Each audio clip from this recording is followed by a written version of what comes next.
What is up, everybody, and welcome back to Lesser Athletes. My name is Chadwell, and today, like always, an interesting video for you here on the channel. Today is my realistic predictions for Jacob Fatu for the year 2025.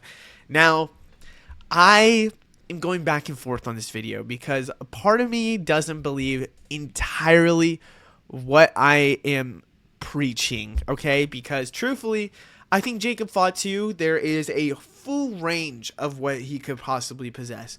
One side, it could be Jacob Fatu, the guy who somehow wins WWE Championship this year. Don't think that's going to happen. On the other side, it could be Jacob Fatu who wins no gold this year and he's just readying for next year. And then maybe he wins the big one next year rather than going to an IC title. I think there's a big middle part that I'm going to be predicting. And we're just basically going to talk about what I'm expecting to happen throughout these next couple of months, a lot of months. And then we're going to talk about really what I think ultimately was going to lead into a big 2026 for Jacob Fatu. Now let's talk about what I'm expecting to happen. So I do expect Solo to go against Cody Rhodes some way, somehow in before WrestleMania for the championship. Obviously, I don't think Solo will win the championship. I think Solo will go against him. There's kind of been this storyline of Cody saying, I want the last words of Solo. Solo still going after Cody. Probably happens at Elimination Chamber. We'll have to see. But something feels like something's going to happen with Solo and Cody. So I'm expecting something to happen. And I'm expecting Solo to lose. Now, because of this, I'm expecting Fatu to turn on Solo. It's probably not going to be during the match. It's not going to be during and disqualifying the match. It is possibly going to be Fatu turning on Solo because he keeps on losing and he's not bringing stuff to the family. Where it could either do a babyface turn for Jacob Fatu, where I don't think it's a babyface. I think he's more of a heel, but the crowd loves him for it. Or it could start turning Solo into more of a babyface. I doubt they should make Solo a babyface, but it could be that instead. I'm just expecting Fatu to turn on Solo and we get the I hate you Solo. We all know we want that. We all know that is going to be a line that has to be muttered out of Jacob Fatu's mouth. I'm expecting this to happen. So then we go into Jacob Fatu goes against Solo at WrestleMania 41. This is what I'm expecting. I think after this happens, we start getting a Jacob Fatu who is more angry, more in charge, more the leader, and he's saying he's not calling himself the tribal chief, but he's saying he's bringing stuff back to the family. And then maybe, SummerSlam, I don't have it in here, but I do expect maybe SummerSlam we get Jacob Fatu versus Roman Reigns or something. Maybe it's another PLE that we get Jacob Fatu versus Roman Reigns for the tribal chief, whatever, for the Ulafala to be labeled tribal chief.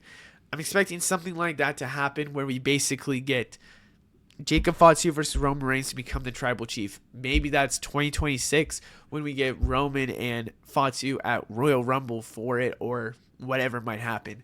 I'm just expecting Fatu to go against Solo Sikoa and bring the Tongans on his side. I don't think Solo is going to get the Tongans to come to his side. I think more than likely Tongaloa maybe comes back with Tama Tonga, brings in them with Jacob Fatu, and I'm expecting Jacob Fatu just now start having his kind of own faction while making Solo go alone and breaking up that with Solo, because I don't think the Tongans going with Solo make a ton of sense. I think Jacob Fatu having the Tongans by his sides make more sense in the whole scheme of things.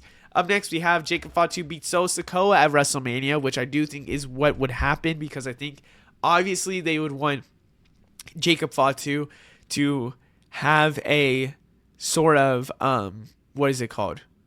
They would want Jacob Fatu to go over on Solo Sikoa. I think they now know that for the future of WWE, Jacob Fatu is it. So they're going to have Jacob Fatu go over Solo Sikoa. And I think, like we saw last year, where Solo kind of, after WrestleMania, started to make his own bloodline and invite people in, I think what's going to happen is Jacob Fatu is doing that.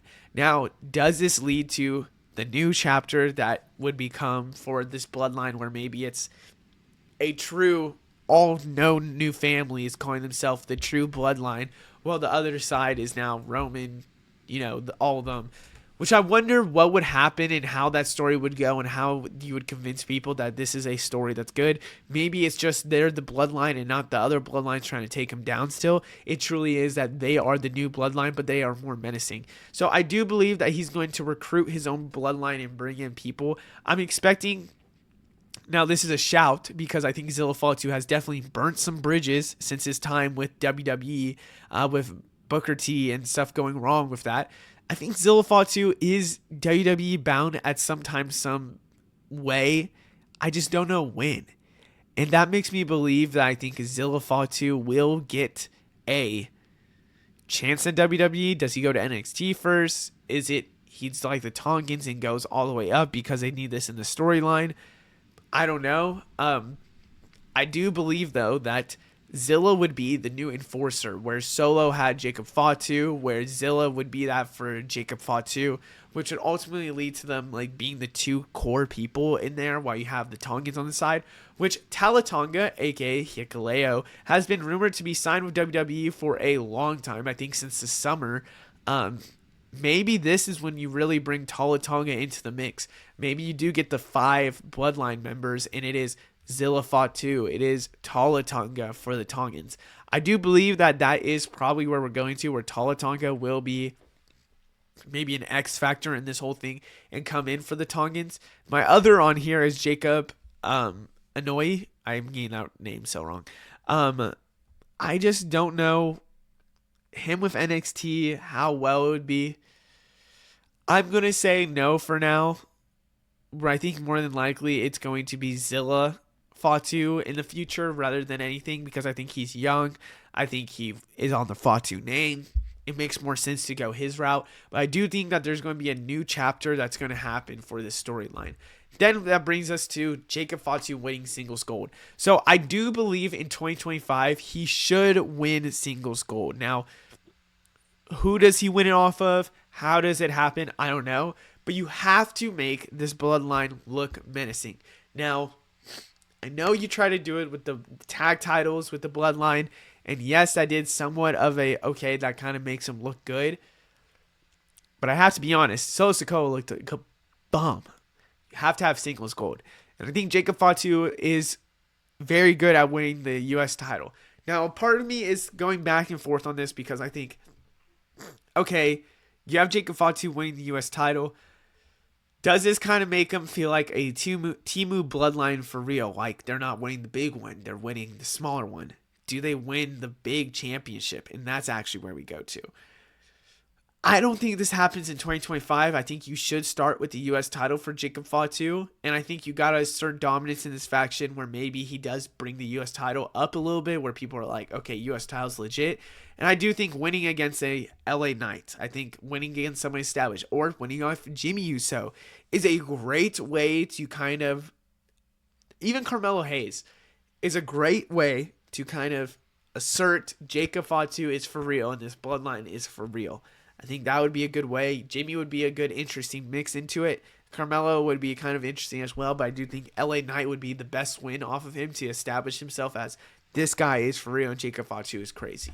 Then we go into Jacob Fatu loses title late 2025 because I do believe that Jacob Fatu should, and I don't predict his matches in here. I was thinking of making another video for that, but I do believe SummerSlam he could win the title off in there. He could win the go against Roman Reigns in 2025. 2026 he can go against Roman Reigns. Maybe that's WrestleMania next year is Jacob Fatu versus Roman Reigns. I could see that as well if they're not going to go Roman versus Rock ever. I just believe that Jacob Fatu will probably lose the title in 2025. Not having a short reign, just not having a long reign, but it pushes him into the world title picture. Why? And the reason why I say is because I think you could have it where Solo will be the one to take it off him, where Solo finally gets a single title. There's a story between Solo and Jacob Fatu to win that title. Or it could be NXT talent. Imagine Obafemi versus Jacob Fatu. Imagine somebody crazy like that, maybe Trick Williams as well. I could see that as well, but I do believe that more than likely it would be through a triple threat. You don't want Fatu to get pinned. And I think that's the only thing that I keep coming back to and saying, when would Fatu get pinned? I think his first pin would have to be like a Roman Reigns, truthfully. I think likely it would be You lose the title through a triple threat or through a fatal four-way, whatever it might be, so Fatu doesn't get pinned, and whoever's in that match as well gets pinned. Maybe if it's a triple threat, maybe it's Jimmy, Solo, and Fatu, and Jimmy gets pinned by Solo Sikoa. I think that's a good way, but I do believe a big 2026 is coming for Jacob Fatu. And that leads me to the Royal Rumble favorite. I want to say that maybe WrestleMania now, Roman Reigns versus Jacob Fatu is the way to go, which that's just in my head what could happen. But I want to say that I believe that Jacob Fatu should get a big win under his belt. I love a Money in the Bank. I think a Money in the Bank for Jacob Fatu could be a amazing way to, if you want to shoot him up to win the title, it's a great way to do it. I think King of the Ring is also a really good title or good thing to win. Maybe that happens in 2026. But I do believe that King of the Ring would probably be the best way to build that he's just destroying everyone and he's the king, Jacob Fatu, and he's going for that title for the SummerSlam. I think that's a great way to put it. But I do want Royal Rumble favorite because I think winning the Royal Rumble pushes any talent up a different level. Jacob Fatu could use that kind of momentum to really get a win at WrestleMania. And I think he has a stardom now that he would probably main event a WrestleMania. Could it be against a Jey Uso? I might like that. Could it be against I'm trying to think. Not even a Cody Rhodes. I could see other, like Drew. I don't know. There's a lot of possibilities we could go, but I do believe that he should be a Royal Rumble favorite in 2026. Other than that, I hope you guys enjoy. Let me know what you think down in the comments below. There's a different way people can look at Jacob Fatu, predicting what can happen. Let me know what you think for Jacob Fatu. I will see you in the next one. Goodbye.